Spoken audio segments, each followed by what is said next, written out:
lidar com a insônia. Então, boa madrugada a quem está assistindo a gente durante a madrugada. Hoje é dia 31 de agosto, gente. Acabou o mês de agosto. Chegando setembro, chegando a primavera.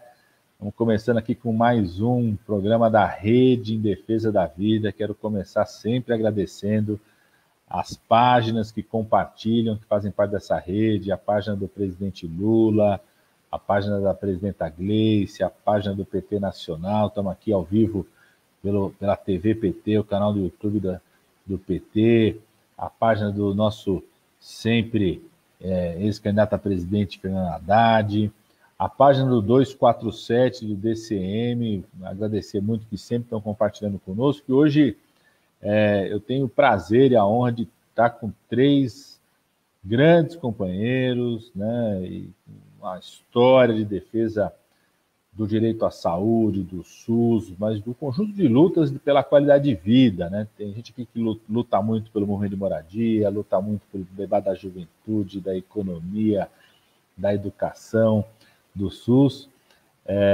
que são os 3 companheiros, o presidente do Conselho Nacional de Saúde, Fernando Pigato, a autoridade máxima do Sistema Único de Saúde, o nosso grande deputado federal, Reginaldo Lopes, que compõe a comissão, tem no Congresso Nacional, quando foi aprovado o chamado Orçamento de Guerra esse ano, né, que colocou os recursos para enfrentamento à pandemia, foi constituída uma comissão mista que junta Senado e Câmara dos Deputados, e o Reginaldo é o nosso grande líder nessa comissão, foi o grande articulador, por exemplo, da proposta do auxílio emergencial, do debate sobre isso, está acompanhando a execução orçamentária, e a companheira Eliane Cruz, que é uma companheira valorosa de defesa do SUS, assistente social, uma companheira aí da academia, já foi secretária executiva do Conselho Nacional de Saúde, já foi do Ministério da Saúde nas gestões Lula e Dilma,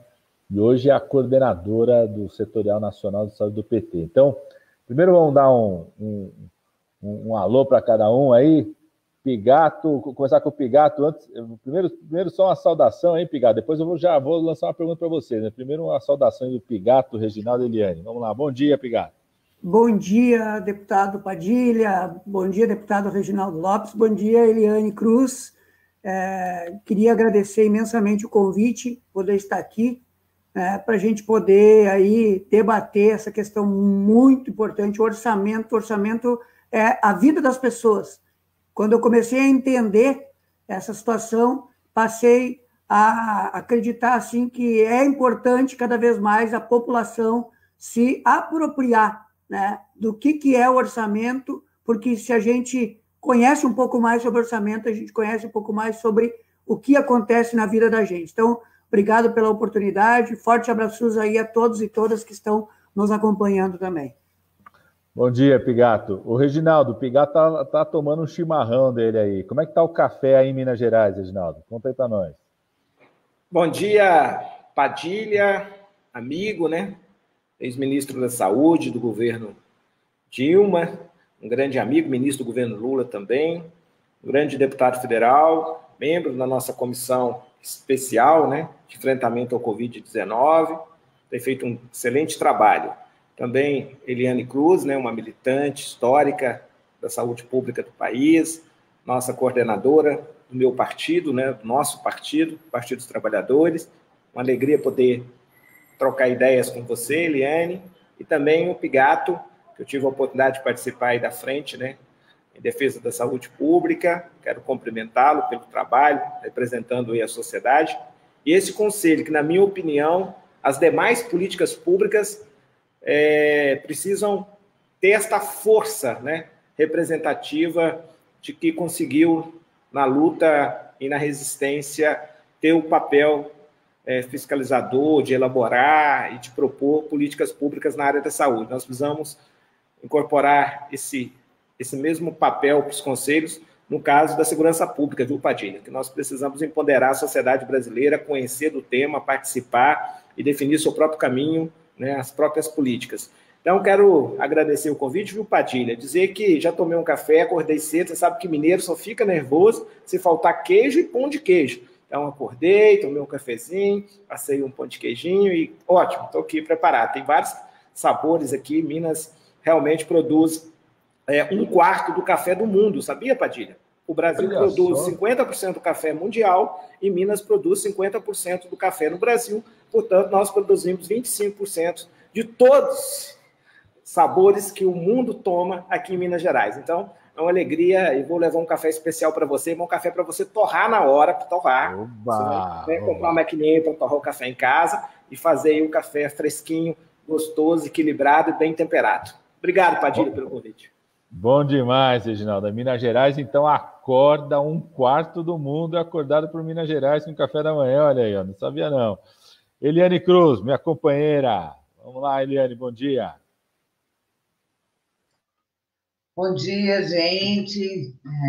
Obrigado, meu companheiro aí do Conselho Nacional de Saúde. Eu sou conselheira de saúde desde 1993, eu já fui conselheira de saúde em Mauá, eu já fui em São Paulo, eu fui conselheira estadual de saúde em São Paulo, e fui conselheira nacional de saúde 2 vezes, uma vez representando a CUT e a outra como suplente do Alexandre Padilha, ministro da Saúde, também presidiu o Conselho Nacional de Saúde, eleito pelos seus pares. Então, cumprimentar Gato, Reginaldo, né, nosso companheiro de Minas Gerais, aí, eu adoro café, devo estar tomando café mineiro, então, quase todos os dias, né, e um grande lutador aí, né, do PT, do nosso estado, um abraço aí para o Rodrigo Leite, o coordenador do setorial de saúde de Minas Gerais, e o Padilha, né, conheço o Padilha aí há 26 anos, talvez, 27, né? Então, igual o Reginaldo aí, a gente se conhece, eu, o Reginaldo e a Eliane, a Eliane me conhece desde a época que eu conheço o Reginaldo aí. Então, agradecer o convite, né, nós, nesse momento, essa luta aí pelo piso emergencial da saúde em 2021 é a nossa prioridade. Então, obrigado pelo convite, vamos fazer o debate. Muito bom, então vamos começar por aí. Pigato, você que é o presidente do Conselho Nacional de Saúde, que é a maior autoridade do SUS, de acordo com a nossa Constituição, a lei orgânica, a lei dos conselhos,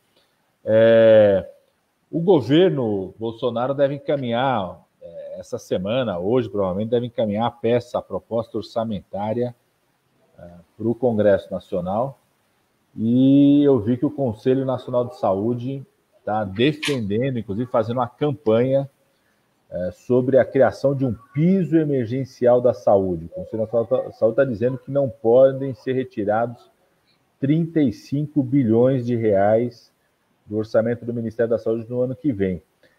Explica para o nosso pessoal que está acompanhando o que é essa proposta, Pigato. Por que vocês estão preocupados da retirada de 35 bi?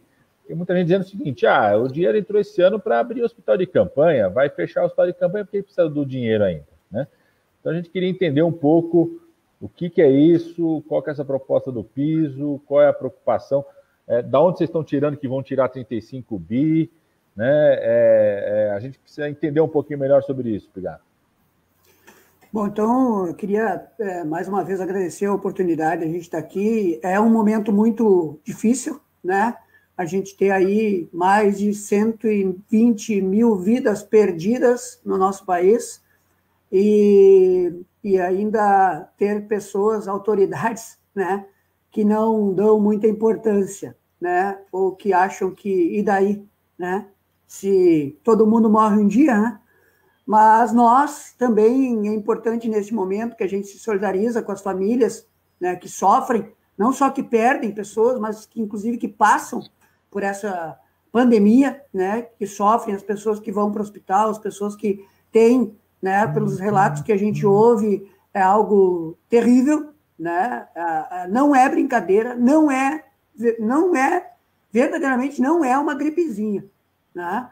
Então a gente precisa sempre estar se solidarizando, e precisamos também dizer que mesmo, né, a gente tendo aí perdido todas essas milhares de vidas, se nós não tivéssemos um sistema único de saúde no nosso país, né, dando conta de salvar milhões de vidas, estaríamos num cenário muito pior, né?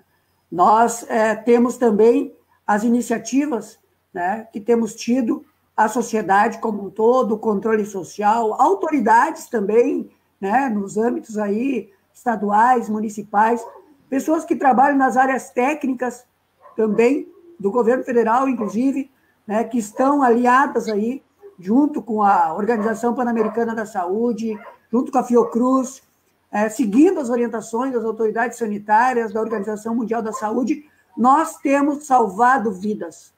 É importante também a gente ter essa consciência, porque às vezes as pessoas ficam desesperançadas. Poxa, a gente faz tanto, né? Mas mesmo assim há descaso, mesmo assim a gente vê as situações aí acontecendo, né? Trazendo tristeza.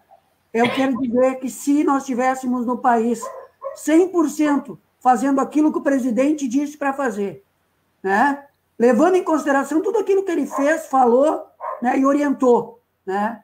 Com certeza nós já teríamos perdido aí milhões de vidas. Então, nós estamos salvando, sim, milhões de brasileiros e brasileiras nesta pandemia. Nós e o Sistema Único de Saúde. É bom dizer isso, né? Porque o Conselho Nacional de Saúde está, né, na estrutura desse Sistema Único de Saúde. E não só o Conselho Nacional, os conselhos estaduais, conselhos municipais, conselhos locais, a nossa rede de conselhos tem atuado fortemente neste período, né? Mesmo virtualmente. Nossa última reunião presencial do Conselho Nacional de Saúde foi em fevereiro, mas nunca atuamos tanto pelo momento que a história exige de nós esta missão de salvar vidas. Inclusive com campanhas, né? Mais SUS, menos coronavírus, né? A questão da campanha de proteger o trabalhador e a trabalhadora é proteger o Brasil. A importância, enfim, de todos os temas que a gente levou, né, ao conhecimento da população. E dentro de todos os trabalhos, de todas as construções que nós fizemos nesse período, inclusive constituímos a Frente pela Vida, né, e unimos esforços aí, né, fizemos uma marcha virtual e apresentamos um plano nacional de enfrentamento à pandemia, que infelizmente até agora não tivemos ainda uma resposta, né, do Ministério da Saúde, porque receberam também este plano. Mas a sociedade tem colocado em prática várias questões que estão lá no plano e que tem a ver também com recomendações que o Conselho emitiu, né? Mais de 40 recomendações nós já publicamos desde o início dessa pandemia. E, além disso, nós temos a atuação de várias comissões do Conselho, nós temos 18 comissões, 2 câmaras técnicas, que têm trabalhado muito, e uma das situações que tem nos, né, chamado muito atenção e temos dedicado muito tempo é a questão orçamentária. Nós temos a nossa Comissão de Orçamento e Financiamento do Conselho Nacional de Saúde, a COFIN. Ela tem, inclusive, emitido boletins semanais, desde abril, falando da execução orçamentária, e nós temos exigido, inclusive, o repasse. Até o início do mês de julho, nós tínhamos menos de 70%, né, repassado, mais 70% de recursos ainda não repassados aos estados e municípios, né? Pouco mais de 30% dos recursos tinham chegado na ponta. Nós começamos a denunciar isso em abril, e o Tribunal de Contas da União, inclusive, em julho, né, reforçou esta denúncia, e parece que dali para cá o orçamento começou a ser um pouco mais executado. E a nossa preocupação para o ano que vem é justamente que o piso emergencial que foi disponibilizado pelo Congresso Nacional e através do orçamento de guerra, né, esse piso não seja retirado. E a retirada desse recurso no ano que vem vai significar mais adoecimento, as consequências que nós temos aí, né, da pandemia, que ainda não acabou, que a gente não sabe quando vai acabar, e tudo aquilo que ficou reprimido este ano.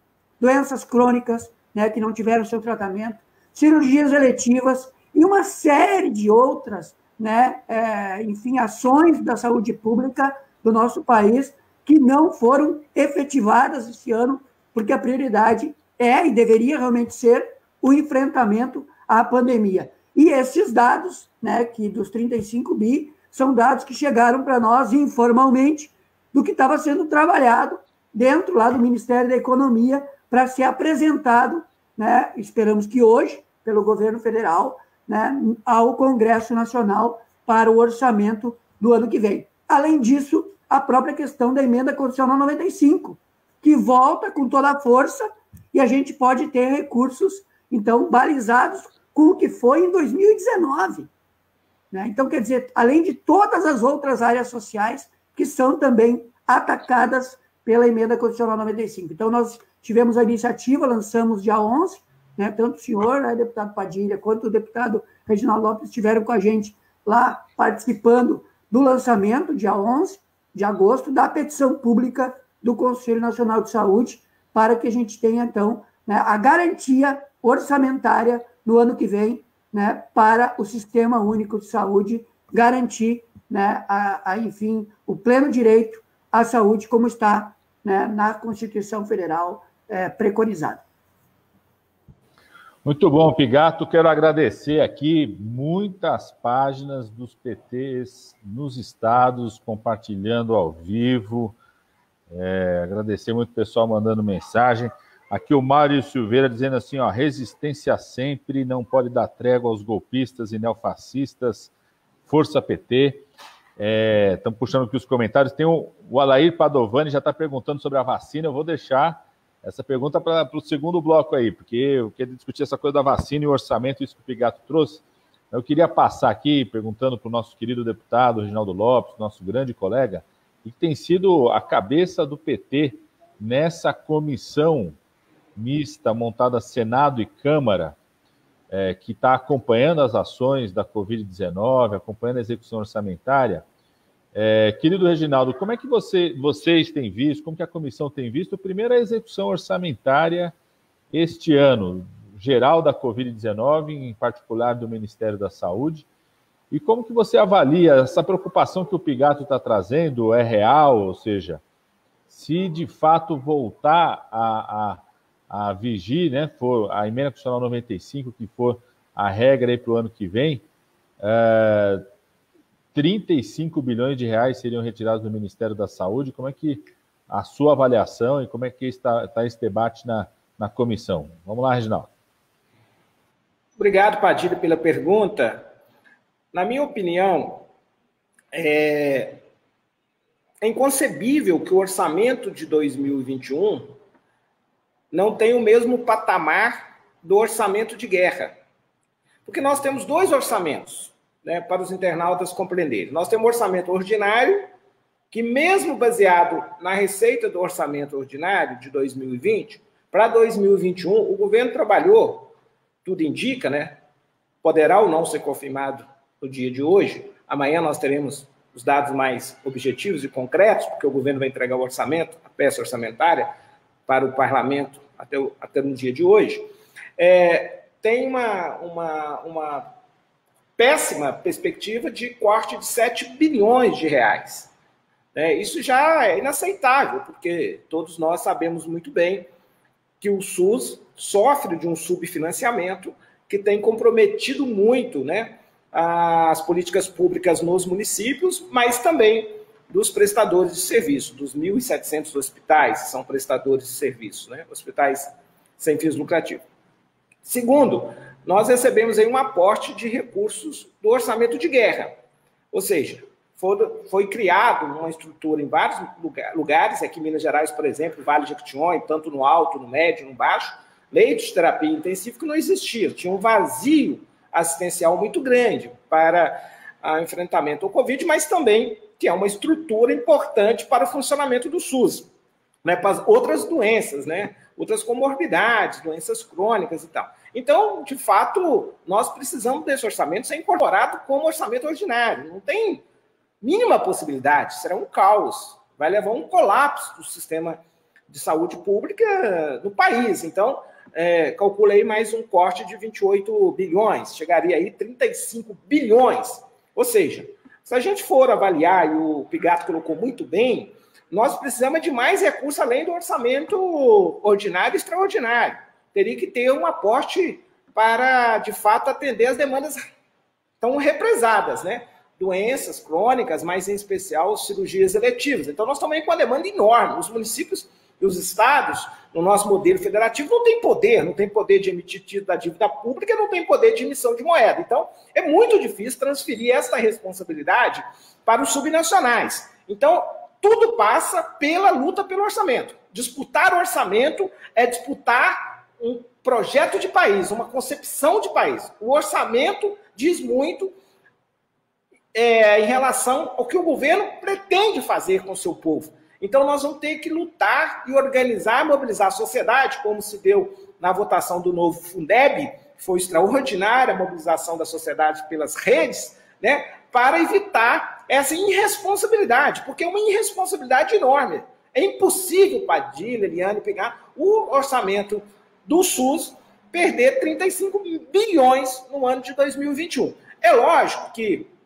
quem defende essa lógica de Estado mínimo, de menos políticas sociais, políticas compensatórias, vai dizer que não tem condição fiscal e vai entrar com essa conversa. E aí nós precisamos reafirmar, Padilha, você que foi ministro do presidente Lula, da Dilma, nós fizemos muito numa lógica de uma matriz econômica nova, com conceitos novos na economia, aquecendo o mercado interno, crescendo a economia, fazendo crescimento econômico com investimentos públicos e geramos arrecadação. Porque senão eles tentam comparar, igual a Folha de São Paulo fez, o Globo fez um editorial muito perverso e mentiroso, falando Jair Rousseff. Não, nós tivemos mais de 12 anos, precisamente, de superávit primário. Foi mais de R$1 trilhão fazendo políticas públicas, transferência de renda, obras públicas, programas sociais, e que fez a economia crescer. Então, nós precisamos fazer a economia crescer. E aí, de fato, eu sou economista e defendo sustentabilidade fiscal. Mas a sustentabilidade fiscal, e eu quero falar isso amanhã com o ministro Paulo Guedes, não pode se dar mais pelo lado da receita, das despesas. Não tem mais espaço para fazer maldade com o povo brasileiro. É inaceitável. Despesas previdenciárias, direitos trabalhistas. O que nós precisamos agora é enfrentar o nosso modelo tributário, né? É o lado da receita. Nós precisamos enfrentar os incentivos fiscais, as renúncias fiscais, tributárias, creditícias, que passaram de 400 bilhões. É 13 vezes o orçamento do Bolsa Família. A Bolsa Empresário é 13 vezes o valor do Bolsa Família. E também nós precisamos não aumentar a carga tributária, eu sou o contrário, mas deslocar a carga tributária. Nós precisamos tirar do consumidor, do assalariado e cobrar do patrimônio e da renda. Porque no mundo civilizado, patrimônio e renda, essa arrecadação soma 70% da arrecadação do ente União. No Brasil é 20%, porque no Brasil arrecada é do trabalhador e é do consumidor. Então, sem pensar uma mudança no sistema tributário, é impossível o governo Jair Bolsonaro, o Paulo Guedes, falar em sustentabilidade fiscal, porque senão será um caos. O Brasil vai entrar em convulsão social e colapso social. Convulsão social porque as pessoas não têm como não receber R$600 de renda básica, Bolsa Família, Renda Brasil, o nome que for, a partir de 2021. E também pode entrar num colapso de serviços públicos, porque os estados e municípios não terão como não ter aporte emergencial de recursos, porque senão vai entrar um colapso dos seus serviços públicos. O meu estado, por exemplo, já está quebrado, mas tem muitos outros estados, né? Mais de 20 estados do nosso sistema federativo. Então, nós vamos ter que fazer esse enfrentamento. Eu acho que essa matéria, discutir o orçamento é fundamental. E discutir sustentabilidade fiscal, viu, Padilha? Porque senão parece dar falsa impressão que nós que somos do Partido dos Trabalhadores, que militamos na sociedade civil, com o povo brasileiro, que já governamos o Brasil, somos irresponsáveis. Mentira! Quem é irresponsável do ponto de vista fiscal são esses neoliberais. Porque a sua equação e a sua fórmula nunca deu certo em nenhum tempo da história, em nenhum lugar desse planeta Terra. Então nós vamos denunciar no alto bom tom que eles são irresponsáveis do ponto de vista fiscal, que nós temos uma saída do ponto de vista fiscal e que nós já fizemos com o governo Lula em especial e com a presidenta Dilma. Então é isso, nós vamos lutar muito e amanhã, na nossa comissão mista, vou dizer os caminhos para o ministro Paulo Guedes encontrar essa sustentabilidade fiscal e não retirar o dinheiro, não só do SUS, do Sistema Único, mas também do Fundeb, que o Fundeb precisará de um aporte emergencial, porque os prefeitos já perderam 31 bilhões no orçamento de 2020. E vão perder no ano que vem, porque as receitas vinculadas diminuíram a arrecadação, portanto, o per capita sofrerá uma queda e a despesa aumentará também com o processo e debate de volta às aulas. Então, nós temos muita luta pela frente. Muito bom, Reginaldo. Ó, o Reginaldo está deixando claro que chegou a hora de ver quem quer defender o SUS, quem quer defender o Fundeb, o SUAS, e quem quer fazer uma reforma tributária justa aqui no país. Só para quem está nos acompanhando ter uma noção, o Francisco Fúncia, que é um professor, pesquisador da Fundação Getúlio Vargas, é um consultor, inclusive, do Conselho Nacional de Saúde, ele fez uma estimativa, Pigato já deve conhecer esse dado aqui, Reginaldo, Eliane, todo mundo que nos acompanha, o que seria a retirada de 35 bilhões de reais do Ministério da Saúde. Então ele fala o seguinte, para tirar 35 bi do Ministério da Saúde, teria que tirar todo o recurso de qualificação profissional do SUS, de formação, bolsas de residência, todo o recurso do piso da atenção básica, o PAB fixo, que é aquele dinheiro que vai do governo federal para os municípios. Então, todo o recurso do piso de atenção básica, mais os recursos do Programa de Agentes Comunitários de Saúde do PSF, são 20 bi, os dois juntos, pouco mais de 20 bi, teriam que retirar todo esse recurso, tirar todo o recurso do SAMU, que é mais 1 bilhão de reais, todo o recurso da farmácia popular, dá quase 2 bi, todo o recurso da saúde indígena, 1 bilhão e meio, todo o recurso de aquisição de medicamentos para DST-AIDS, que é 1,6 bilhões de reais, todo o recurso de equipamentos para hospitais, para compra de novos hospitais, que é 1,2 bi, todo o recurso da farmácia básica, que é o dinheiro que sai do Ministério da Saúde para que a prefeitura possa comprar os medicamentos ali, que vão para o saúde, e todo o recurso de vacina, aquisição de vacina, distribuição das vacinas, que são 4,5 bi. Somando isso, dá os 35, ou seja, na prática, tirar 35 bilhões de reais do Ministério da Saúde pode significar retirar cada um desses dados aqui. E eu queria passar agora para a nossa companheira Eliane Cruz, perguntando isso um pouco para ela. A Eliane é coordenadora do Setorial de Saúde do PT, está acompanhando a preparação do PT para as eleições municipais, dos vereadores, prefeitos, prefeitas. Do jeito que o Pigato e o Reginaldo falaram aqui, esse debate, inclusive a votação no Congresso, vai ser mais ou menos no período aí, quando começam as campanhas eleitorais municipais. Então, Eliane, pensando aí os nossos candidatos a prefeitos, prefeitas, vereadores, vereadoras, como que esse debate do piso emergencial de recursos da saúde, né, de não deixar tirar nenhum dinheiro da saúde para o ano que vem, você acha que pode influenciar e pode aparecer durante o debate das eleições municipais?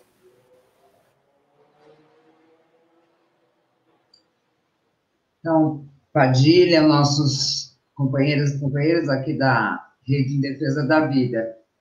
Veja, no debate que ocorreu aí há uma semana atrás, com algumas prefeituras do PT, a gente já vinha, no decorrer dos últimos anos, os municípios chegando a investir 25% do seu orçamento em saúde. E nesse momento da pandemia, os relatos que chegam, por exemplo, Araraquara, nosso prefeito Edinho, informando que vem investindo 48% do orçamento daquela cidade em saúde para poder fazer o enfrentamento da pandemia. Quixadá, a Juliana Capistrano, também participou de um debate no PT, dizendo que em Quixadá eles já estão com 30% do seu orçamento para enfrentamento das ações de Covid. Então, acho que o piso emergencial ele é essencial, porque vão se somar, além das demandas de saúde, demandas, como foi colocado por você, demandas necessárias, como a farmácia básica, o SAMU, a atenção básica, nós também vamos ter outros desafios que vão incluir saúde e outras políticas intersetoriais. Saúde e educação, saúde e assistência social, o desemprego que cresce, as pessoas que têm planos de saúde coletivos ficam desempregadas, vão vir para o SUS.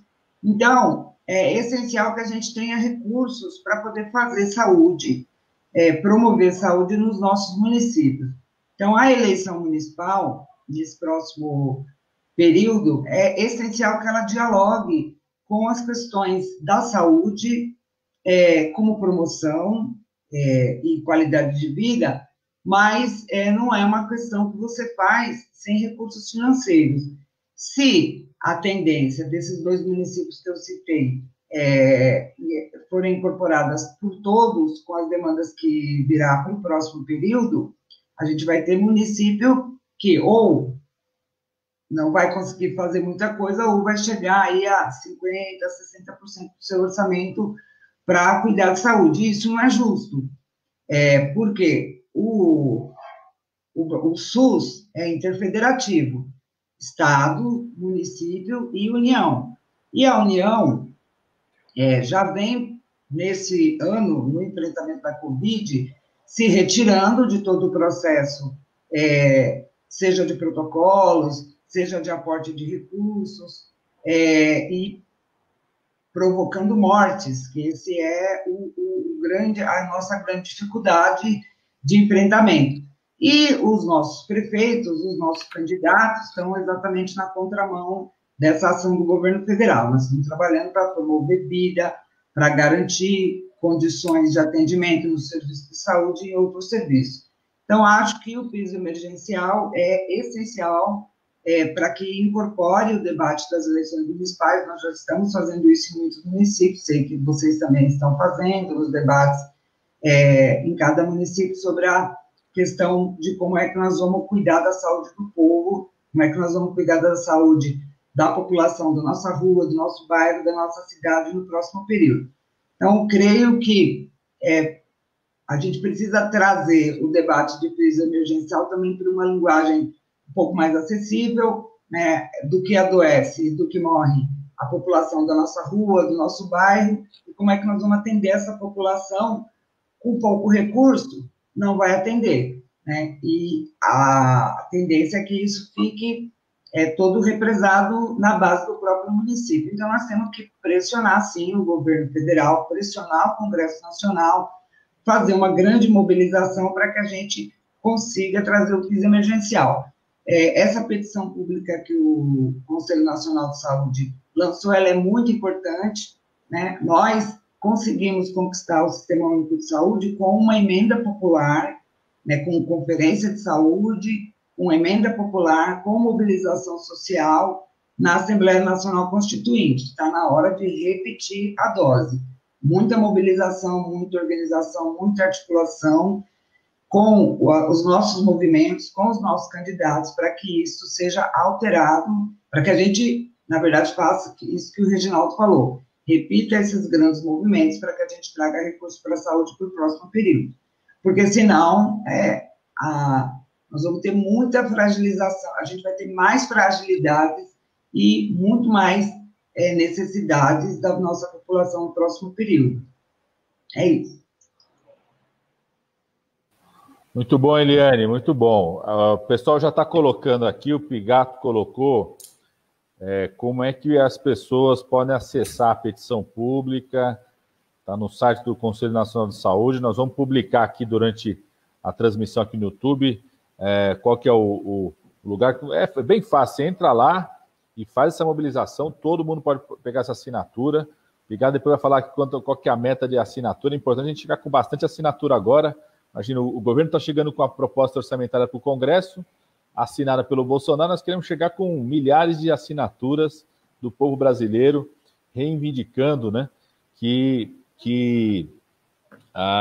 o piso emergencial da saúde seja mantido para 2021, ou seja, não sejam retirados esses 35 bilhões de reais do Ministério da Saúde. Pigato, saiu hoje uma matéria, pelo menos eu vi hoje, estava checando, antes de hoje, vi hoje no UOL a matéria do Repórter Diário, o Repórter Brasil, o jornalista foi o Diego Junqueira. Muito interessante que ele mostra o seguinte, Pigato. De 2010 para 2019, só o quanto que o Ministério da Saúde investe com vacina aumentou 3 vezes, saiu de 1,8 para 5,8 bilhões de reais. Do investimento envolvendo aí não só vacinas que foram incorporadas, sobretudo a vacina da HPV, mas também o fato do Ministério da Saúde, por exemplo, ano passado ter importar uma vacina para sarampo, as dificuldades da produção, e assim vai. E de medicamento, subiu 75% o investimento do Ministério da Saúde em medicamento. O orçamento geral do Ministério subiu 40%, ou seja, um aumento importante também em medicamentos, também tem a ver com o câmbio hoje, alguns medicamentos são importados, né? E o seu Alair Padovani estava perguntando, quando é que a vacina chega para a população, Padilha, tudo.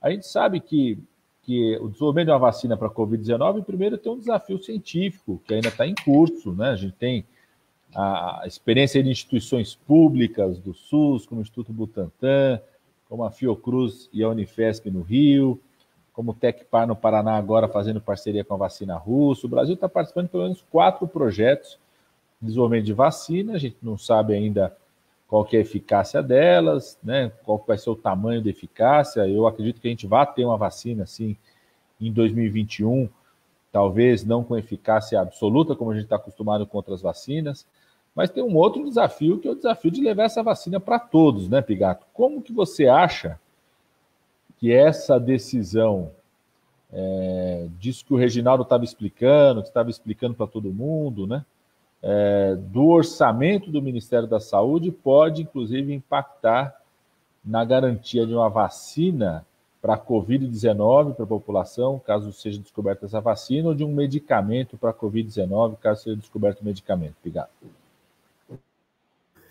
É importante essa pergunta, porque parece que o governo federal tem trabalhado 2 questões, como se não existisse mais nada.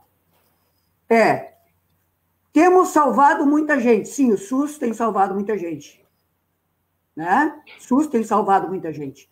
As ações dos estados, dos municípios, né? E, inclusive, essa nossa mobilização para que os recursos chegassem na ponta, acho que esses dados que a Eliane traz aqui, a gente já estava começando a ver o ano passado, quando a gente estava fazendo a conferência.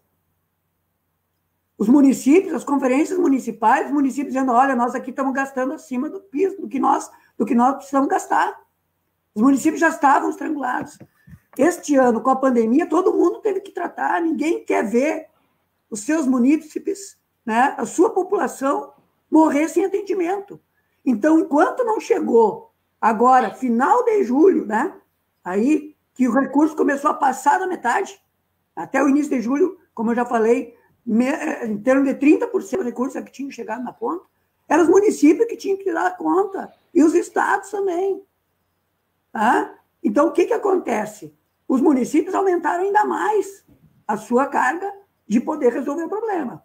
Então, o que a gente vê? Né? Sim, o SUS tem salvo muita gente. Ainda bem que existe o SUS. Aqueles mesmo que, inclusive, atacaram o SUS no decorrer dos últimos anos, inclusive que aprovaram lá a emenda constitucional 95, como o ex-ministro Mandetta, né?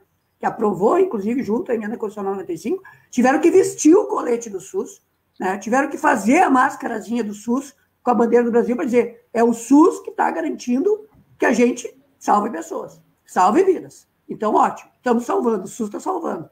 E a outra questão é a vacina, porque eles já resolveram a história do medicamento, né? Já era uma demanda do presidente, né? 2 ministros saíram por conta que não quiseram atender aquele pedido, atenderam o pedido, então está resolvido os kits, né?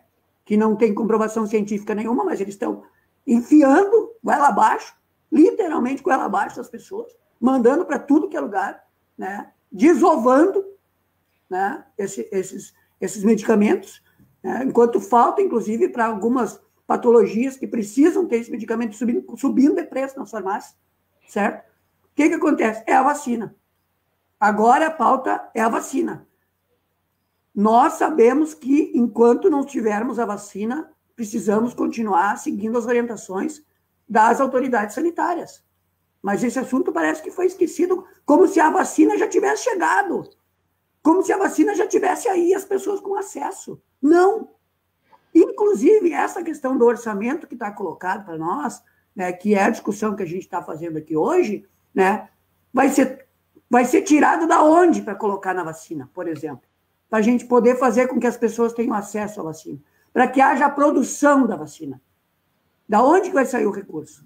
Então, nós achamos que é importante, inclusive, o Ministério da Saúde assumir a defesa de que não tenha perda de recursos para o SUS no ano que vem. Porque o Ministério da Saúde, independente de quem tiver como ministro, seja o ministro interino que está aí, ou seja algum outro ministro que vai entrar efetivo depois do ministro interino que está aí. Nós já tínhamos solicitado uma audiência com o ministro da Saúde, desde quando ele era secretário executivo do Ministério. Tivemos uma resposta semana passada, foi marcada uma audiência para esta sexta-feira. Acabamos de receber a informação de que, né, por conta do debate, inclusive da vacina, né, que está sendo feito no âmbito da Fiocruz, né, e outras instituições, a agenda está passando para quarta-feira da semana que vem, mas nós vamos colocar essa questão para o ministro interino. Vamos dizer, o Ministério da Saúde tem que entrar nessa briga com a gente para que não haja perda de recursos no ano que vem, inclusive para garantir que a vacina esteja à disposição da população brasileira e que as demais questões que têm a ver com a vida das pessoas, como os dados exemplares, né, o exemplo aí que foi dado, né, pelo deputado Padilha em cima de um levantamento feito pelo nosso consultor, inclusive do Conselho Nacional de Saúde, da COFIN, né, o economista Francisco Fúncia, né, de que são exemplos. E da onde que vai tirar? Da onde que vai tirar? O que vai ter que faltar para as pessoas, né, para poder garantir a vacina? Então, esse debate é um debate muito fundamental que seja feito e que, inclusive, a própria equipe do Ministério da Saúde, que a gente sabe que tem dificuldade, vai contrariar o presidente, vai contrariar o ministro da Economia, né? Mas tem que tomar posição, porque até hoje, independente de ministro, né, nós sabemos que tem uns que estão um pouco mais comprometidos, outros um pouco menos comprometidos, mas eu nunca vi algum ministro da Saúde abrir mão, né, de orçamento, né, fora que teve um que sim, que disse, né, nós precisamos economizar, o SUS não precisa de muito recurso, teve um que passou, eu estava já esquecendo, né, que inclusive pode voltar, né, vou deixar a dica aqui, né, que eu estou economizando e tal, mas as pessoas estavam morrendo. Eu represento o Conselho Nacional de Saúde, movimento comunitário, e o que mais a gente ouve, né, da população, no dia a dia, das lideranças comunitárias, das associações de moradores, nos bairros, nas favelas, pelo interior desse país, nas capitais, seja onde for, é que diminui atendimento no postinho, não tem ficha, não tem como fazer o exame. Se tu faz o exame, demora para chegar o resultado. Quando chega o resultado, não tem medicamento. E depois, tu precisa fazer uma cirurgia e não tem. A cirurgia não chega e a pessoa morre esperando a cirurgia. E tudo isso foi agravado após a emenda constitucional 95, que nós dizíamos, é a PEC da morte. Diziam que a gente estava fazendo terrorismo. E nós, hoje, infelizmente, milhares de pessoas estão morrendo porque falta, sim, o atendimento à saúde. Lembrando que o SUS não é só o atendimento à saúde, né, da questão do medicamento, da unidade básica, do hospital. O SUS tem a ver com o alimento que a gente come, com a água que a gente bebe, com o ar que a gente respira. Então, estava num debate sábado, né, onde o Vanilson Torres, representante do Movimento Nacional de População em Situação de Rua, dizia: nós precisamos respirar, nós precisamos viver. E o SUS é o que precisa garantir, né, para a gente, mesmo quem está nas ruas, né, possa ter esse direito à vida que está lá na Constituição, sendo cumprido, é cumprir a Constituição. Então, é importante fazer esse debate aqui. Eu acho que também um outro debate que o deputado Reginaldo Lopes já abordou, inclusive no lançamento da petição, que é a questão da reforma tributária. Eu acho que esse é um outro debate que a gente precisa fazer, né? É inadmissível, né, que quem mais trabalha, quem menos ganha, mais paga impostos nesse país, enquanto as grandes fortunas, enquanto os bancos, enquanto a especulação financeira, né, das bolsas e tudo mais, e quem tem jatinho não pague imposto nesse país. Isso é algo que nós precisamos mexer, tem projetos no Congresso sobre isso, e só que tem que ter vontade política para mexer no andar de cima, né, para que quem está no andar de baixo possa viver. Muito bom, Pigato. Já emendando aí essa fala do Pigato, acho que a gente ia aproveitar bastante o Reginaldo Lopes, porque é alguém que estuda isso, acompanha isso e tem ajudado muito demais na bancada. Querido deputado Reginaldo Lopes, né, na semana passada, acho que todo mundo do SUS e do Brasil como um todo se assustou com o anúncio feito pelo Guedes, né, de que para criar uma ampliação aí na política de transferência de renda do governo, precisaria retirar os recursos, acabar com a farmácia popular, né?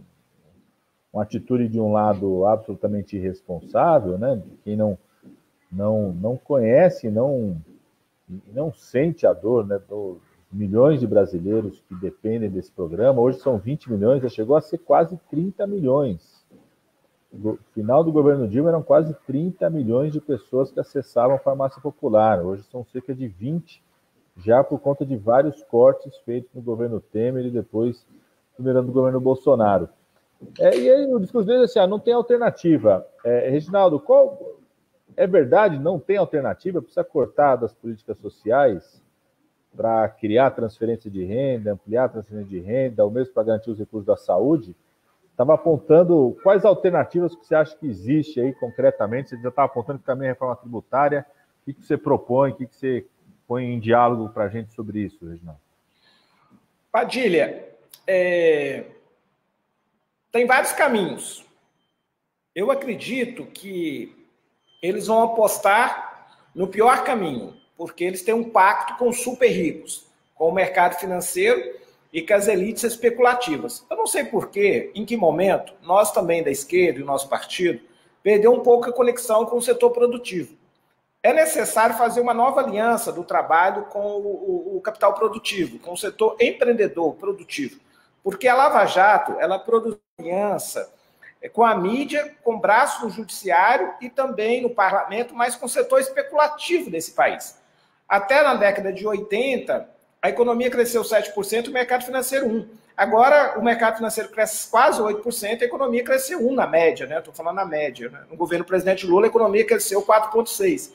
Então, nós temos que fazer um novo pacto no país, nós vamos fazer uma nova narrativa, uma nova percepção na sociedade, nós vamos disputar essa opinião na sociedade brasileira.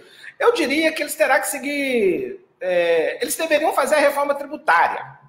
E na reforma tributária, eles encontrar o chamado responsabilidade fiscal, que eles gostam muito, os neoliberais, os ultraliberais, a direita. Parece que nós da esquerda não temos compromisso com a responsabilidade fiscal. É mentira. O governo Lula e Dilma fizeram investimentos, fizeram obras públicas, Bolsa Família e conseguiram 1 trilhão de superávit primário. Então, o nosso governo não quebrou o país, ainda deixaram uma reserva cambial de 400 milhões de dólares, mais de 2 trilhões de reais. Então, muito bem. Qual que é o caminho que tem? O caminho, na minha opinião, se o Brasil fosse presidido pelo nosso partido, a minha ideia seria uma reforma tributária deslocando os tributos, tirando do consumidor, como o Pigato diz muito bem, porque de 2 trilhões e 300 arrecadado pela União, 1 trilhão e 200 milhões vem do consumidor. Então, vem dos que estão recebendo Bolsa Família, dos que estão recebendo auxílio financeiro. O governo está dando com a mão esquerda, porque foi a esquerda que votou R$600, e o governo Bolsonaro está tomando mais de R$300, porque é mais de 50%. Então, ele está tomando dos mais pobres. É assim o modelo brasileiro. Qual é a saída? Então, era deslocar esse imposto, que é de mais de 50% sobre consumo, fazer um modelo americano, que é só, no máximo, 15%, e cobrar de quem? Grandes salários, grandes fortunas, herança, patrimônio e renda. O Brasil tem 2,100 milhões de super ricos, super privilegiados, que não recebem salário, como a ampla maioria do povo brasileiro, como 99% do povo brasileiro, que recebem salários, eles recebem lucros e dividendos, e Deus do Fernando Henrique Cardoso, de 96, eles não pagam imposto de renda. Aproximadamente, eles receberam 400 bilhões. Se você cobrar 27,5, você está arrecadando 110 bilhões. Então, dá para resolver todo o problema da saúde, dá para ajudar no Renda Brasil, no Bolsa Família, e dá para fazer uma compensação ao Fundeb, as perdas da arrecadação vinculada. Muito bem. Mas também podemos avançar no imposto sobre grandes fortunas, que acima de 20 milhões, 0,5%, eu até apresentei um projeto de lei complementar, porque já tem previsão na Constituição brasileira, não precisa fazer emenda constitucional. Os constituintes garantir a previsão sobre imposto sobre grandes fortunas, dá para cobrar em 0,5%, dá para arrecadar algo de 50 bilhões. Agora, e também o governo pode acabar um pouco a Bolsa Empresária. A Bolsa governamos, ajudamos um pouquinho na Bolsa Empresária, de fato. Nós avançamos alguns incentivos fiscais. Alguns justos, outros não justos, né? O Super Simples é justo, o FIES, o ProUni são justos. Agora, tem muita Bolsa Empresária, tanto do ponto de vista fiscal, tributário e creditício. No ano da pandemia de 2020, esses incentivos todos somados chegam a 400 bilhões. Então, um neoliberal, um ultraliberal que defende responsabilidade fiscal, mas não consegue enfrentar os incentivos fiscais, é um imoral. É um imoral. Para eles terem a autoridade moral, para ter condição de fazer esse debate, para avançar no equilíbrio fiscal, eles têm que começar agora pelo lado das receitas, que é pelo lado dos incentivos fiscais. É 400 bilhões. Se a gente fizer um pacto de reduzir pela metade, surge aí mais 200 bilhões. Então, nós já chegamos a mais de 350 bilhões de arrecadação. E sem falar, Padilha, eu sempre tenho defendido a tese que nós temos que enfrentar a economia subterrânea. O Paulo Guedes não quer enfrentar a economia subterrânea, a economia informal, ele quer criar um novo imposto, que é o CPMF. Mas se fosse casado com a ideia da gente acabar com a economia subterrânea, com os sonegadores, por exemplo, eu tenho defendido uma coisa muito simples, acabar com o papel moeda. Se a gente acabasse com o dinheiro em papel moeda e a gente fizesse um imposto sobre renda informal, nós poderíamos arrecadar mais 500 bilhões, porque a economia subterrânea informal ela é 1 trilhão e 500 bilhões no ano no Brasil. Se a gente tem um sistema tributário de 32, é mais de 500 bilhões de arrecadação. Tem saída. O problema é que os economistas fizeram um pacto de mediocridade, a maioria dos economistas nesse país, e a gente faz um pacto lá dentro do parlamento, a gente fala a ampla maioria dos parlamentares, e não quer encontrar alternativa. O que vai sobrar, então, para o Bolsonaro, que ele vai fazer com o Paulo Guedes, eu imagino? Eles têm dois caminhos, já que eles não vão mexer na estrutura da renda do país. Eles não vão alterar a pirâmide, né, a riqueza desse país. Eles não vão distribuir a riqueza já acumulada. Né? Então, eles vão tentar dois caminhos, eu acho. Ou eles vão ter que flexibilizar a emenda 95, porque virou um fundamentalismo dogma, eu acho difícil. Então, talvez eles não vão seguir esse caminho, mas teria que seguir esse caminho, que é flexibilizar no SUS, né, para a saúde, na minha opinião, para recompor, né, reposição de receita, mas também de orçamento justo para a saúde. Eu tenho defendido também orçamento justo para a educação, porque estão cortando quase 5 bi da educação. Eles vão inviabilizar as universidades, os institutos, as pesquisas. Então, eles também teriam que liberar a educação, teriam que liberar a infraestrutura para o plano Pro-Brasil, porque sem obras não vão gerar empregos, e eles teriam que também liberar a transferência de renda. Então, acho que é fundamental essas 4 ações, talvez flexibilizar a emenda constitucional nessas 4 áreas, é fundamental para o Brasil não entrar em convulsão e colapso social. Né? Investimentos, obras públicas, renda, transferência, mais Bolsa Família, o Renda Brasil não importa, auxílio financeiro, mas é impossível a população não ter R$600 de renda básica no ano que vem. Educação e saúde, muito bem. Esse é um caminho. Eu acho que o Bolsonaro, na verdade, vai querer um novo orçamento de guerra. Como agora ele tem, na verdade, de maneira oportunista, adorado a questão da transferência de renda, né, que ele percebeu que, de fato, precisa atender os pobres, dialogar com os pobres é melhor que dialogar com os ricos, né? Então, pode ser que eles façam aí para fazer um pacto com o mercado financeiro, para não admitir que eles erraram, porque Bolsonaro votou a favor, vários outros votaram a favor desse dogma, essa emenda constitucional, essa PEC da morte, que é um absurdo, porque isso não existe em lugar nenhum do planeta Terra, nem nos países capitalistas. Eles mantêm a emenda constitucional, mas propõem um novo orçamento de guerra. Porque como que essa equação, como que esse equilíbrio das demandas do ano 2021 se dará sem essas 2 ações? 3 ações, né? Sem ou flexibilizar a emenda constitucional 95, ou repetir um orçamento extraordinário aí para o ano de 2021, porque estendeu a pandemia, por responsabilidade dele. Irresponsabilidade do Bolsonaro, por falta de diretrizes federativas, falta de coordenação da União.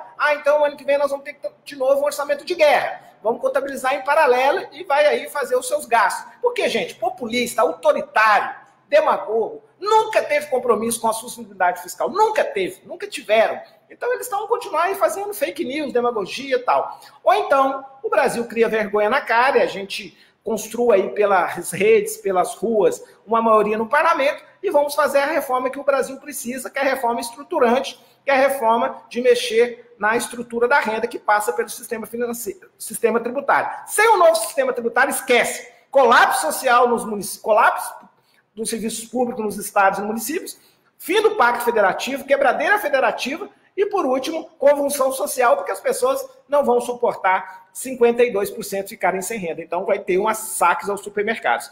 Então, nós temos que evitar a convulsão social e nós estamos aqui, como diz Paulo Freire, para cada denúncia apresentando um anúncio, né, Padilha? Nós estamos apresentando a denúncia, mas nós também estamos apresentando um anúncio e nós temos caminhos. Agora, basta a sociedade incorporar conosco e criar a maioria de fora para dentro, porque a luta faz lei, como fez o Fundeb, nós precisamos construir uma maioria na sociedade, né? Ela se dará nas urnas em 22, mas eu acho que é tão grave a situação fiscal do Estado brasileiro que não dá para esperar 22. Eu acho que nós precisamos fazer essas reformas, trocar a roda do carro com o carro em movimento. Seja com Bolsonaro, fora Bolsonaro, seja com Paulo Guedes, fora Paulo Guedes, mas o país vai viver um caos.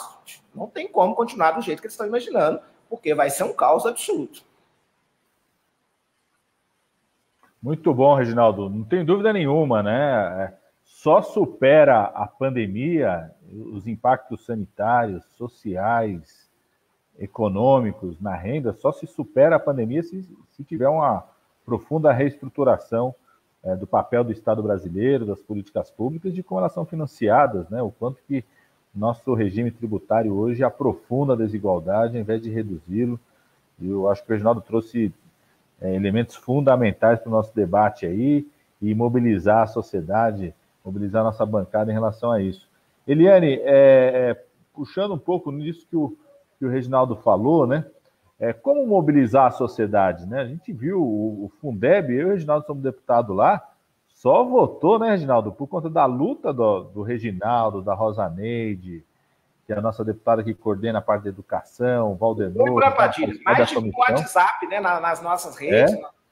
É isso, votou... Até para nós que somos aliados, o povo mandou mais de 1000 WhatsApp detonando. Então, isso que eu falava, votou por conta da luta dos deputados que coordenam esse debate lá, como Reginaldo, Rosaneide, Valdenor, vários, mas porque, como disse o Reginaldo, o bombardeio no WhatsApp, ligando que os profissionais da educação, os estudantes, como é que mobiliza a sociedade, Eliane, para esse debate aí, tanto do piso emergencial da saúde, como esse casamento que o Reginaldo está trazendo dessa discussão, que necessariamente ele avalia com razão que a gente precisa também, a partir daí, aprofundar o debate sobre a reforma tributária.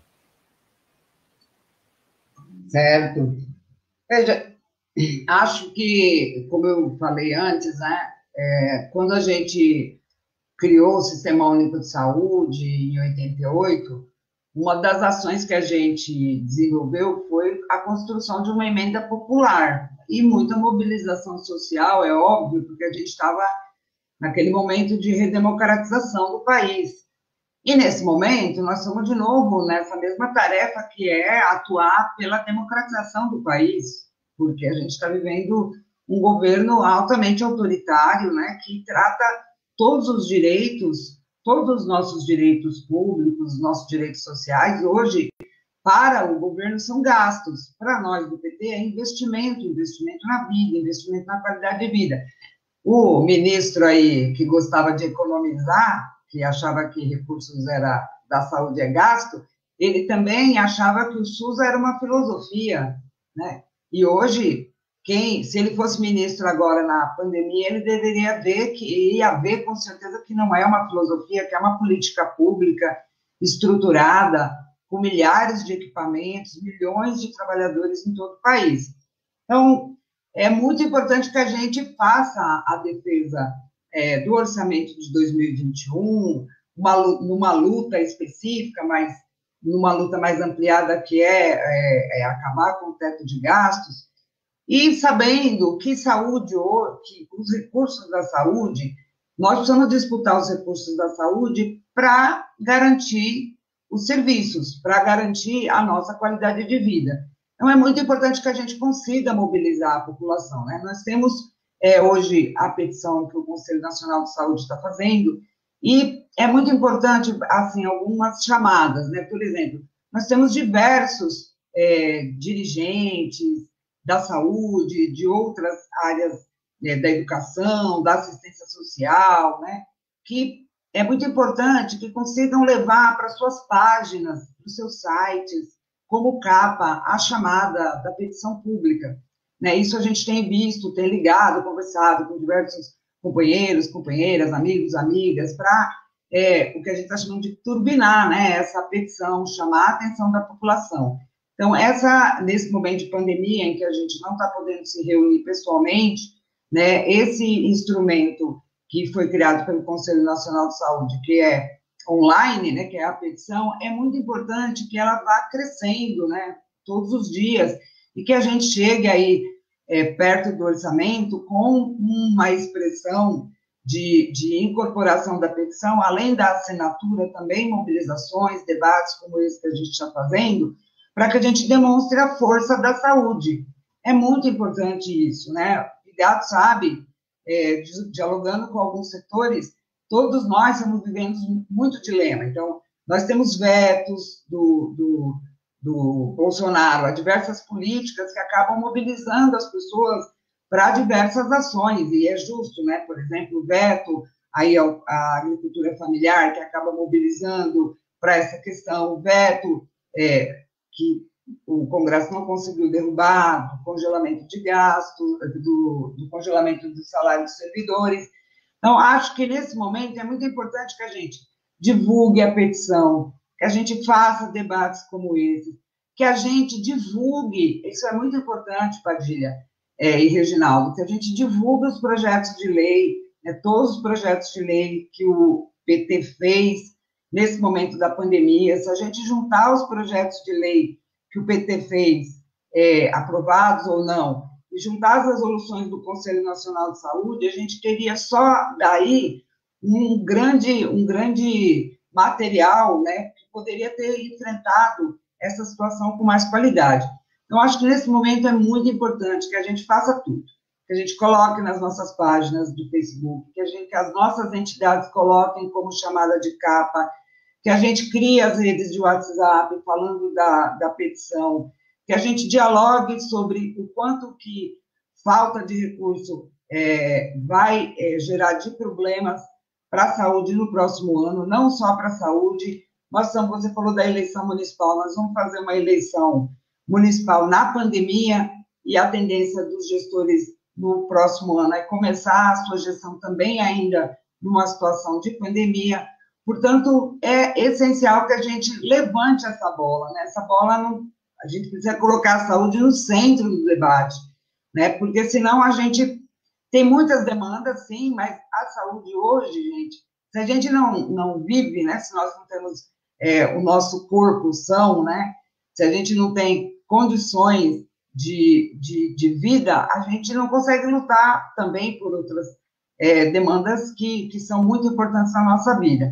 Então, acho que hoje essa mobilização é muito importante, né? Nós estamos aqui gravar vídeos, chamar outras pessoas, Pigato, outros dirigentes aqui, Padilha, tenho visto, o Reginaldo, outros que estão nos assistindo, né? Dialogando com pessoas para fora do campo da saúde também, para chamar outros atores sociais, outros mobilizadores para essa ação.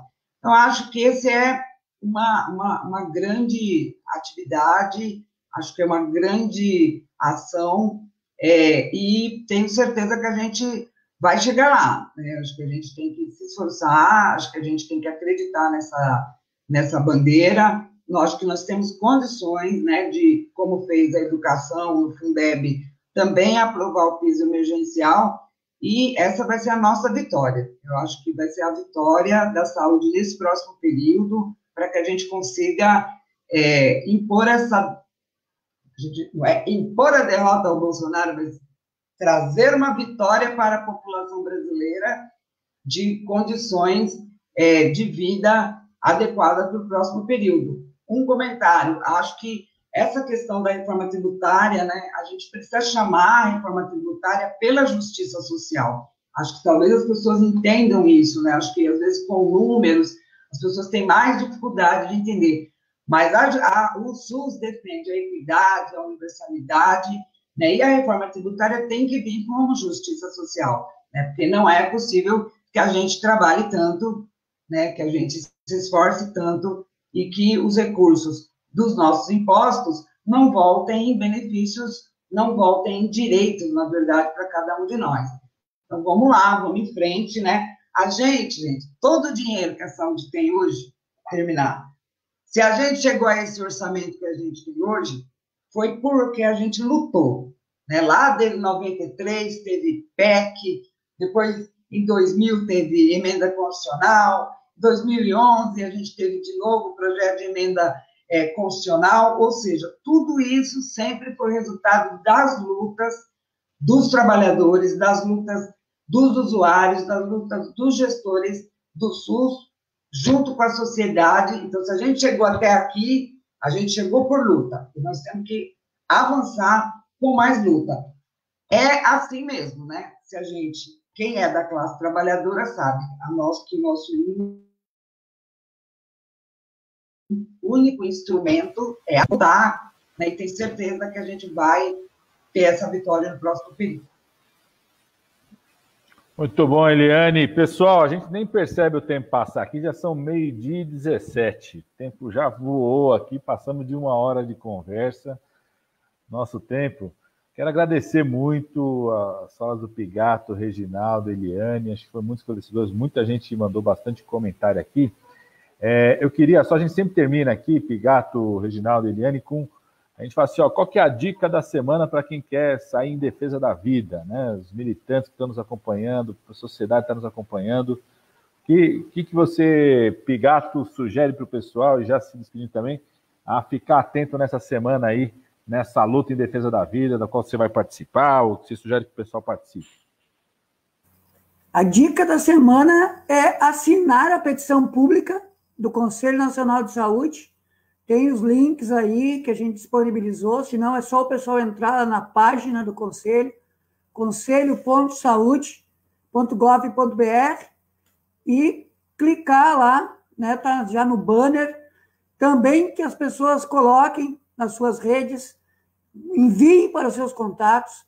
Quem tiver página, seja no Facebook, seja Instagram, seja no YouTube, seja site, onde for, né, colocar como capa, né, a petição pública. A Cindy, que é a minha cadelinha aqui, está concordando, ela sempre participa, né, das lives que a gente está convidado para participar, ela sempre dá, né, aqui a dica também. Então, nós precisamos aí mobilizar e muito essa petição pública para a gente poder ter essa força, né, que a Eliane já referiu aqui, que tanto Padilha quanto o Reginaldo Lopes falaram também de outros exemplos, como foi a questão do Fundeb, e outras tantas lutas que nós tivemos vitórias a partir da mobilização. Então, a dica é essa, força, muita força nessa petição pública que a gente lançou aí no dia 11 de agosto, e que está tendo muita adesão, mas a gente precisa de muito mais, né, para mostrar realmente que a saúde é prioridade, né, na prática, né, porque no discurso todo mundo diz que a saúde é prioridade. Agora, na prática, a gente quer ver agora quem realmente está, né, do lado do SUS.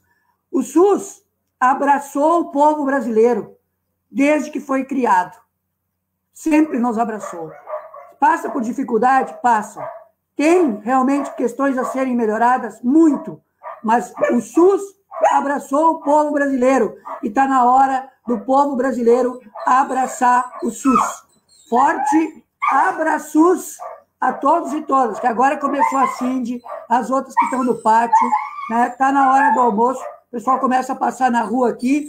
Então, valeu mais uma vez, muito obrigado. Muito bom, Pigato. O Pigato agitou as massas aí. O Pigato agitou todo mundo. Então, conselho.saude.gov.br, né, o site do Conselho, você entra lá, você acha a petição, só assinar, assine e peça para outras pessoas assinarem. O Pigato deu a sugestão, coloca na sua página do Facebook, na sua página do Instagram, na internet, manda para os grupos do WhatsApp da família, dos amigos, do sindicato.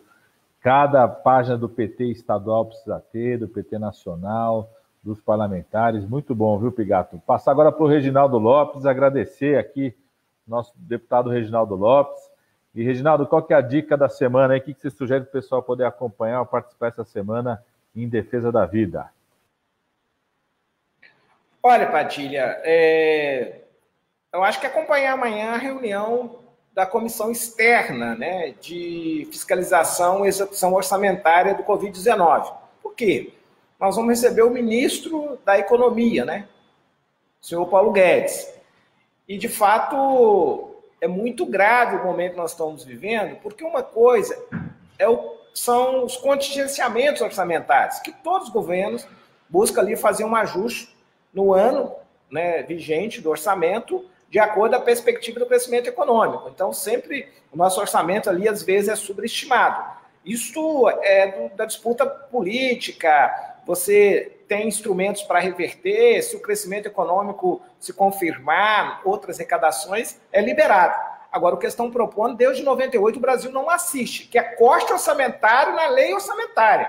Se esse orçamento for, de fato, aprovado, por isso nós temos que exigir, acho que vale aí vários e-mails dos internautas para o Rodrigo Maia, pedindo a imediata instalação da Comissão Mista do Orçamento, porque ali é o plenário democrático para a sociedade brasileira se organizar, né, nas coordenações setoriais do orçamento, porque se de fato esta lei orçamentária, como ela está sendo enviada no dia de hoje, for de fato aprovada esse orçamento, aí sim nós vamos viver um colapso nos serviços públicos, não tenha dúvida. Os estados e municípios não terão a mínima condição de manter os seus serviços, né?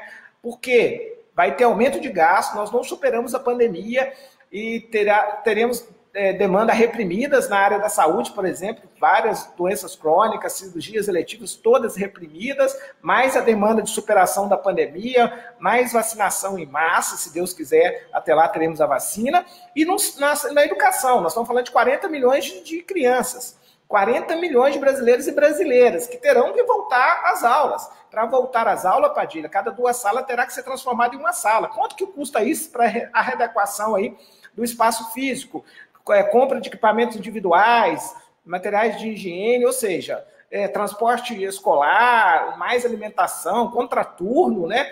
Mais professores contratados, ou seja, nós precisamos de mais estados, nós não podemos admitir. Então, nós estamos precisando de mais orçamento emergencial para a saúde, orçamento emergencial para a educação, orçamento para transferência de renda. Não dá para a sociedade viver com R$247 e 21 milhões de pessoas apenas, 14 milhões do atual Bolsa Família, mais 8 milhões que eles querem incluir. Nós estamos com 70 milhões, aproximadamente quase, recebendo o auxílio financeiro. Então, eu vou perguntar ao Paulo Guedes, qual o caminho que ele vai seguir? Tem 3 caminhos, eu volto a repetir aqui. O caminho mais estruturante, que é a reforma tributária justa, solidária e sustentável, eu acho que ele não vai fazer, porque o que ele fez é mandar um projeto para aumentar imposto sobre consumo e aumentar imposto para os empresários produtivos, cadeia curta, né, que é o CBC, né, a contribuição sobre bens e serviços, CBS, né, e também a questão ou então o caminho da flexibilização da emenda 95, eu acho que virou um dogma, né, não sei também. Então, o orçamento de guerra extraordinário para o ano que vem. Um desses 3 caminhos terão que ser seguidos. Se não, volto a repetir, convulsão social, saques ao supermercado, muito aumento de miséria e colapso total nos subnacionais, nos serviços públicos. Então, vamos à luta amanhã, enfrentar o ministro Paulo Guedes e exigir dele uma postura em prol do povo brasileiro e do Estado brasileiro. Muito bom, Reginaldo. Só para o pessoal poder acompanhar, amanhã, a partir das 9h30, é isso, Reginaldo? TV Câmara. 10 horas. Internet. O pessoal pode entrar na TV Câmara, pode entrar pelo site da Câmara. Procura lá, acho que vai ser um embate bom, todo mundo querendo ver o Reginaldo enfrentar o Guedes lá, o ministro da Economia do Bolsonaro, acho que vai ser muito bom. Eliane, qual que é a sua dica da semana, Eliane? 2 dicas. A primeira é colocar o piso emergencial da saúde em todos os programas de governo do campo popular. Essa semana a gente vai estar em diversos municípios, todos nós aqui, quem está aqui participando do programa, quem está assistindo, então, que a gente leve o piso emergencial para os programas de governo do campo popular. E a segunda, Padilha, é fazer um desafio aqui. Nós temos, até agora, 35 mil assinaturas. Se você assinou, convide mais 10 pessoas para assinar. E aí nós vamos chegar perto de 500 mil de assinaturas. Então fica a dica e o desafio. Traga mais 10 pessoas para assinar a petição do Conselho Nacional de Saúde e vamos demonstrar a força que a classe trabalhadora tem em defesa dos seus direitos. Muito bom, Eliane. Ó, cálculo bom esse aí. Ó. Se cada um trouxer mais 10, vamos chegar a 500 mil rápido aí, viu? É possível, é possível. Vamos fazer essa luta. A minha dica da semana são duas também. Primeiro, na quarta-feira, às 9h30 da manhã. Não, na terça-feira, desculpa, terça-feira amanhã, às 14h30, nós vamos discutir na Comissão de Enfrentamento à Covid-19 na Câmara. Então, você pode acompanhar pela TV Câmara, pelo site da Câmara dos Deputados, pode mandar pergunta. A situação dos pacientes do diabetes na Covid-19, exatamente um desses dados do represamento que o Reginaldo, que o Pigato, que a Eliane falaram aqui. Muita gente teve que adiar exame, adiar cirurgia, o impacto disso. Gente que tem diabetes, muitas vezes tem que fazer hemodiálise, então o adiamento disso. E o que isso significa de impacto do orçamento, nós estamos juntando esses dados para fechar esses dados, para fazer a defesa técnica. E na própria quarta-feira, 2 de setembro, às 14 horas, o Reginaldo não falou aqui porque ele é muito humilde, ele não quis falar sobre o projeto dele, mas é um projeto que o Reginaldo construiu. Eu também tenho um projeto parecido, a deputada Fernanda Melchiona também tem um projeto parecido, o deputado Jorge Sola, foi construído junto com o movimento sindical, que é o PL 1826 de 2020, do nosso deputado Reginaldo Lopes. Vários outros projetos estavam juntos desse, inclusive um projeto meu, que nós aprovamos no Congresso e o Bolsonaro vetou. É um projeto que garante um benefício para os trabalhadores ou aqueles que ficam impossibilitados de continuar trabalhando por conta da Covid-19, eventualmente alguma sequela, ou, infelizmente, aqueles que sejam vítimas da Covid-19, vítimas fatais, e ficam com dependentes. Então, é um benefício criado, foi aprovado pelo Congresso Nacional, Bolsonaro vetou, e a comissão da Covid-19 convocou uma audiência pública exatamente para discutir esse veto, impacto. O Brasil é o campeão mundial de mortes de trabalhadores da saúde pela Covid-19, gente. Então, queria chamar muita atenção para todo mundo poder assistir, debater, mandar sugestão, tá certo? Muito obrigado a todos, são 12h30. Hoje nós ultrapassamos o teto do horário do programa aqui, viu? Rompemos o teto do horário do programa aqui, chegamos 12h28, agradecer muito, mais um programa da Rede em Defesa da Vida, agradecer mais uma vez as páginas do presidente Lula, a presidenta Gleice, PT Nacional, Fernando Haddad,